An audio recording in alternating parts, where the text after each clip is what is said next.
বাজারে যখন লাগামহীন নানা নিত্য প্রয়োজনীয় জিনিসপত্রের দাম, তখন ভোক্তাদের স্বস্তি দিতে চট্টগ্রাম নগরীর কর্নেলহাট বাজারে অভিযানে নামে জাতীয় ভোক্তা সংরক্ষণ অধিদপ্তর।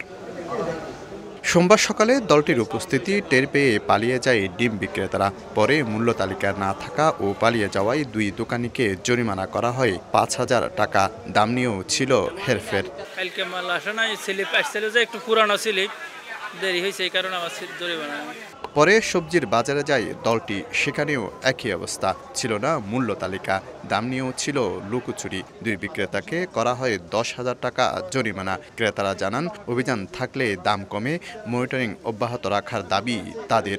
ওরা আমাকে বলে নাই, নাহলে দোকান চার লাগালে তো আমাদের সমস্যা নাই। মূল্য তালিকা থাকলেও তো আমরা ওই রেটে নিতে হবে। স্থিতিশীল অবশ্যই আমরা আশা করি, কিন্তু এটা তদারকির উপর নির্ভর করবে।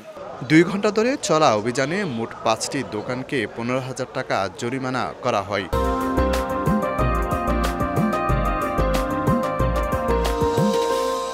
ভাউচার রাখছেন না, মূল্য তালিকা প্রদর্শন করছেন না, এবং মুখে উনি বলছেন যে ওনার ক্রয় বেশি। এটা আসলে অন্যায় করে তারা। এই ভাউচার না রাখা এবং মূল্য তালিকা প্রদর্শন না করে তারা এই কারচুপিটা করার সুযোগ পায়। আমরা চাচ্ছি কোনো ব্যবসায়ী যেন এই অনৈতিকতার আশ্রয় না নেয়। তাহলে যদি আমরা এটা খুঁজে পাই, আমরা আইনানুগভাবে কঠোর হব।